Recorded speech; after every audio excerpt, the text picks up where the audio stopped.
રહેશે ફાઇન. લેજો.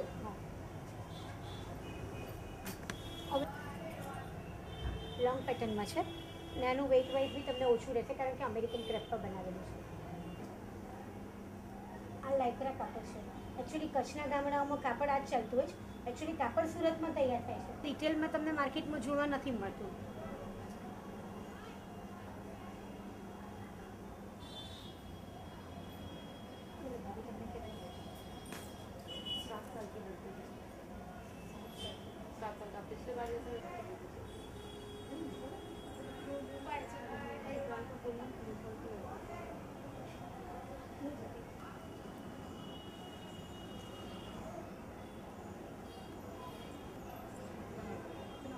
रेंट पे चाहिए. रेंट पे